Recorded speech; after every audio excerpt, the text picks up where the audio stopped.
Olá, meu nome é Joel, eu sou aluno de mestrado no IPEM e vou apresentar esse trabalho com o título Espectros de feixes padrões, radiação X e as qualidades de radiodiagnóstico e mamografia a partir de simulações de Monte Carlo. As radiações ionizantes estão presentes em diversos setores da nossa sociedade, desde aplicações industriais, como por exemplo a irradiação de alimentos, ou até mesmo aplicações médicas, com a utilização de radiações ionizantes na medicina. É importante que em todas essas aplicações de radiações ionizantes esse uso seja bastante controlado. E como que é realizado esse controle? Para isso é necessário a utilização de uma instrumentação dedicada para esse fim, que são os detectores de radiação. Dependendo da aplicação onde esses detectores estão sendo utilizados, eles podem ter aspectos bastante distintos. Como, por exemplo, nessa primeira imagem aqui, nós estamos vendo um monitor de área, e nessas outras temos detectores totalmente diferentes que são utilizados, por exemplo, em controle de qualidade de equipamentos clínicos, podem ser utilizados também em laboratórios. Um ponto em comum entre todos esses detectores, né, mesmo eles podendo ser tão distintos fisicamente, é que eles devem ser calibrados. Existem diversas razões pelas quais esses detectores, né, devem ser calibrados, porém podemos destacar algumas, como por exemplo, é importante conhecer o funcionamento desses detectores, né, a incerteza e presente a incerteza que ele coloca, né, nos seus resultados, e também é importante colocar esses resultados, né, dentro de uma cadeia metrológica. E como que é realizado essas calibrações? Como são realizadas essas calibrações? Os usuários, eles enviam esses detectores, normalmente eles enviam esses detectores a laboratórios de calibração. E o que esses laboratórios fazem? Eles irradiam os detectores com feixes padrões de radiação. Então vocês podem ver nessa imagem, aqui é um sistema de radiação de, de raio-x em um laboratório de calibração. Então aqui dentro dessa caixa tem um tubo de raio-x, então é produzido um feixe de raio-x que é utilizado, que é utilizado para a irradiação de detectores. E então com isso, né, eles são calibrados e estudado o funcionamento deles. O que esses feixes padrões têm de diferente de outros feixes, né? Eles são produzidos de acordo com normas internacionais e dentro dessas normas elas estabelecem como esses feixes eles devem ser produzidos, que parâmetros de qualidade eles devem atender e as incertezas que esses parâmetros devem possuir. Então, os laboratórios de calibração eles conseguem reproduzir esses feixes. Um exemplo dessas normas é essa, o TRS 457, que é a capa dela, que é uma norma da Agência Internacional de Energia Atômica. Então, dando uma olhada dentro, né, desse documento, dentre diversas outras informações, né, sobre ECEMA, né, de dosimetria em radiologia diagnóstica, nós temos então a descrição desses feixes padrões, que estão em tabelas, como por exemplo essas aqui, estão escrevendo, por exemplo, a identificação desses feixes. Aqui estão destacados também os feixes que nós trabalhamos nesse projeto. Então são esses quatro feixes RQR1, M2, M3 e M4 de mamografia, e os RQR 5 e 8 são os feixes de radiologia. Então a gente pode ver que eles têm as tensões definidas nesse documento, os valores de primeira camada semi-redutora e coeficiente de homogeneidade. Esse valor de primeira camada semi-redutora é o valor necessário de filtração, nesse caso de milímetros de alumínio, necessário para reduzir a intensidade inicial do feixe a 50%. Então, a gente faz essa avaliação a partir de curvas de atenuação, como essa aqui, também é exemplificada nesse documento. E o coeficiente de homogeneidade é basicamente uma razão que utiliza os valores de primeira e segunda camada semi-redutora. Então, esses feixes eles são produzidos de acordo com esses parâmetros de qualidade.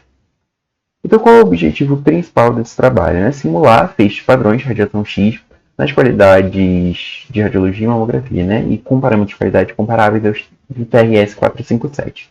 E quais são algumas das principais vantagens de se realizar esse tipo de trabalho?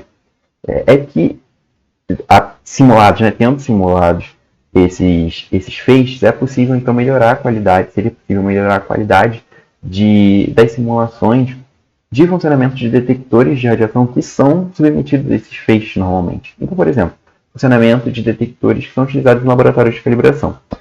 Ao se simular o funcionamento desses detectores com feixes padrões, então a gente teria algo mais parecido ao que aconteceria em uma radiação no laboratório. Outras vantagens também podem ser vantagens econômicas. Por exemplo, durante o projeto de um detector de radiação, é possível, utilizando Monte Carlo, por exemplo, avaliar a influência de um determinado componente no seu detector. Então, se esse detector ele é submetido a um feixe padrão, normalmente, ao se utilizar esse feixe na simulação, novamente, nós temos então uma situação mais parecida com o laboratório, podendo então melhorar a qualidade da sua simulação. Então, como foi iniciado esse trabalho? Era necessário primeiro simular os espectros. Então, como foi conduzida essa parte? Bem, uma observação. Todo esse trabalho foi feito, né, utilizando o código de Monte Carlo EGS, NRC, e nesse caso específico da simulação dos espectros foi utilizado o software BIM NRC. Então, essa imagem aqui mostra um esquema do que foi feito no BIM. Um feixe de elétrons então, foi simulado com diferentes energias, de acordo com o feixe que estava sendo simulado. Esse feixe, então, ele ia em direção ao anodo, angulado. Esse anodo ele era constituído ou de tungstênio ou de molibdênio. Tungstênio se fossem feixes de radiologia e molibdênio se fossem feixes de mamografia.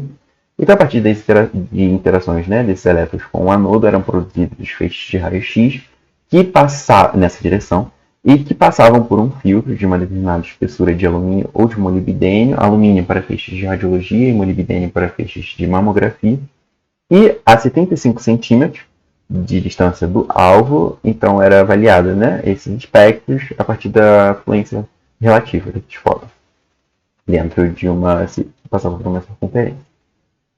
Alguns parâmetros da simulação foram utilizados basicamente os padrões do BIM-NRC. As diferentes tensões foram simuladas, né, para a gente conseguir diferenciar os feixes simulados. O número de histórias em cada simulação foi de 3 vezes 10 a sétima. As tabelas de seção de choque foram utilizadas, né, por exemplo, a XPOM para o efeito fotoelétrico, a NIT para Bremsstrahlung. Os espalhamentos Compton-Rayleigh foram considerados, ionização por impacto eletrônico também, e nesse caso foi utilizado o método de redução de variância DBS. Simulados esses espectros, então, foi possível avaliar a energia média de cada um deles. E como foi feito isso? A partir dos espectros, foi utilizada essa expressão aqui e multiplicava sempre o valor de um intervalo de energia do espectro pela sua fluência relativa. Então, fazendo essa somatória, a gente tinha a energia média do espectro. Feita essa simulação dos espectros, então agora a gente passava para a parte para a avaliação dos parâmetros de qualidade de cada um deles. Então, para isso, era necessário reproduzir aquela curva que eu mostrei anteriormente, aquela curva de atenuação, fazendo diversas irradiações, alterando a filtração de alumínio, para a gente conseguir, por exemplo, os valores de primeira camada de semicondutora, coeficiente de homogeneidade, etc. Então, a gente tentou reproduzir isso nesse sistema, que nesse caso, para a avaliação da qualidade, a gente utilizou o EGS kernel agora. E então, o que foi feito? Com aqueles espectros foram construídas fontes de radiação colimadas, né, para irradiar esse detector aqui de ar com volume de 0,6 centímetros cúbicos. Essa colimação foi bem pequena, né? Ele irradiou somente o detector para ter a menor influência de radiação espalhada possível. Então a gente colocou também colimadores de chumbo para diminuir a radiação espalhada, principalmente que vinha do filtro de alumínio aqui posicionado. Então foram basicamente feitas diversas radiações, alterando a espessura de filtração de alumínio. Então alguns parâmetros da simulação basicamente foram os padrões do EGS-Kerman, o número de histórias utilizadas em cada uma delas foi de 5 vezes 10 a sétima, e nesse caso não foi utilizado nenhum método de redução de variância. Então, a gente chega na questão. A gente tem aqueles dados, né, de atenuação de valor de Kerman com o aumento da espessura de filtração de alumínio. Porém, como a gente vai modelar essa curva matematicamente? Se fossem considerados feixes monoenergéticos, em um gráfico semilog a gente teria algo desse aspecto, uma reta, e teria esse formato. Porém, a gente tem nesse problema um feixe polienergético, né, policromático, que no caso nos dá um formato desse aspecto, que basicamente representa a diferença de atenuação de fótons de mais baixa energia e de mais alta energia. Os fótons de mais baixa energia são atenuados mais rapidamente. Então, qual foi a nossa... se a gente tentasse simplificar bastante o problema, né? Se fosse considerado, por exemplo, um feixe monoenergético, nós teríamos algo como essa animação está mostrando, né? Uma reta nesse gráfico semilog. Porém, a gente não poderia fazer isso porque esse método, esse modelo, é basicamente para feixes monoenergéticos. E também ele não representou de maneira nenhuma os nossos dados, né, de simulação. Então, qual foi a alternativa? A utilização desse segundo método, que é o chamado método de Yu. Ele é um método numérico e ele tenta, então, reproduzir essa diferença de atenuação de fótons de mais baixa e mais alta energia, como vocês podem ver aqui nessa animação. Os fótons de mais baixa energia são atenuados mais rapidamente do que os de mais alta energia, que são atenuados de maneira mais devagar. E ele sim considera então os feixes polienergéticos, e esse foi o modelo que melhor representou os nossos dados de simulação. Essas constantes, A1 e A2, elas foram obtidas utilizando o software GnuPlot. Então agora os resultados, né, do trabalho, primeiro começando com os espectros. Nessa imagem, eu estou mostrando os espectros de radiologia convencional, os RQR, no caso do RQR5 e 8, eles foram obtidos com um anodo de tungstênio, e o RQR5 foi obtido para 70 kV e o RQR8 para 100 kV.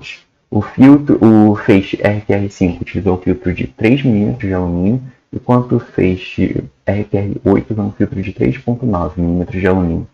Os picos característicos no RQR8 de 57, 59, 66 e 69 keV são característicos do anodo de tungstênio, o que também reforça, né, a ideia de que esses espectros também estão de acordo com o esperado para esse conjunto anodo-tensão. Então agora nessa próxima imagem a gente pode ver os feixes de mamografia, que no caso foram 4, M1, M2, M3 e o M4. Em todos eles foram utilizados anodo de molibdênio, e as tensões, né, respectivamente, para cada um desses feixes foi de 25, 28, 30 e 35 kV, as tensões simuladas. Os feixes RQR, M1 e M2 utilizaram filtros de 0,02 mm de molibdênio, e o M3 e o M4 utilizaram filtros de 0,03 mm de molibdênio. Os picos característicos de 17 e 19 keV também são característicos do alvo de molibdênio. Também reforça a ideia de que eles estão de acordo com o esperado teórico. Então agora, tendo esses espectros, a gente tem que avaliar a qualidade dos parâmetros de qualidade deles. Então, nós fazemos as curvas de atenuação, como foi explicado anteriormente. Nessa imagem aqui, a gente está mostrando a curva dos feixes de radiologia, o RQR5 e 8. E essa curva fechada é a curva referente ao método de Yu, que foi obtido, né, que foi feito numericamente. Vocês podem ver então aquele comportamento, aquela curva bastante presente, bem características de feixes polienergéticos. Nessa próxima imagem, nós estamos vendo as curvas dos feixes de mamografia, os feixes RQR1, 2, M3 e M4. E novamente, nós estamos vendo então o comportamento daquela curva presente de feixes polienergéticos. A partir dessas curvas, então, a gente pode avaliar, por exemplo, primeira camada semi-redutora, segunda camada semi-redutora. Então, uma síntese, né, dessas informações que a gente pode estudar estão nessas tabelas. E nessa tabela, perdão. E ela está sintetizando, né, os feixes simulados, a identificação deles, a tensão utilizada em cada uma das simulações, a energia média calculada para cada um desses espectros. Vocês podem ver que aumenta de acordo com o aumento da tensão, que é o esperado. Os valores de primeira camada semi-redutora. Aqui está uma comparação entre os valores permitidos pelo TRS 457 no lado direito e no lado esquerdo nós temos os valores obtidos nas simulações. Nós podemos ver que os valores simulados estão de acordo com os permitidos no TRS 457, que é bastante interessante. O valor de razão Kerman também, que é a razão que utiliza o valor obtido, né, de Kerman na primeira camada semicondutora e o valor sem nenhum tipo de filtração. A gente pode ver que os valores obtidos, né, na simulação estão de acordo com os valores permitidos no TRS 457. E os valores de coeficiente de homogeneidade, vocês não estão vendo para os feixes RQRMs, né, os de mamografia, porque no TRS 457 não tem um valor recomendado de segunda camada semi-redutora para esses feixes. Porém, nos feixes de radiologia tem, e nós podemos ver que os valores simulados, né, no Monte Carlo estão também de acordo com os valores recomendados no TRS 457. Então, as conclusões desse trabalho. Foram simulados feixes padrões com qualidades comparáveis aos descritos no TRS 457. Os formatos dos espectros estão de acordo com o esperado teórico para cada conjunto tensão-alvo simulados. As certezas maiores nos valores de primeira camada semi-redutora dos feixes de radiologia, dos RQR, podem ter ocorrido devido a alguns motivos, porém destacando dois. Pode ter sido o primeiro. O número de histórias escolhido pode não ter sido grande o suficiente para reduzir ainda mais essas incertezas, ou pode ter sido o modelo de ajuste não linear escolhido, o método de Yu. Porque inicialmente esse método ele foi pensado para ser utilizado, né, em ajustes dessas curvas de atenuação de feixes de altas energias, de mega electronvolts. Porém, existem trabalhos recentes na literatura que mostram, né, a utilização desse método para o ajuste de curvas de atenuação de feixes de mais baixas energias, kV de keV, que é a faixa de energia considerada nesse trabalho. E um fato interessante desse método e conhecido é que ele não possui os resíduos distribuídos de maneira totalmente uniforme. Então, isso ainda é um tópico aberto para discussões, para pesquisa, e é bastante interessante. Os feixes padrões simulados são muito importantes para simulações cada vez mais realistas, principalmente o funcionamento de detectores de radiação que são expostos a esses feixes, de detectores que são utilizados em laboratórios de calibração. E com esses resultados favoráveis, agora é possível iniciar uma atualização na simulação da produção de feixes de raio-x, sempre tentando chegar em uma condição mais próxima ao que acontece por exemplo, em um laboratório de calibração, para que essas simulações sejam cada vez mais fiéis ao que acontece realmente em radiações nos laboratórios. Então essas são as referências que eu utilizei nesse trabalho. Muito obrigado.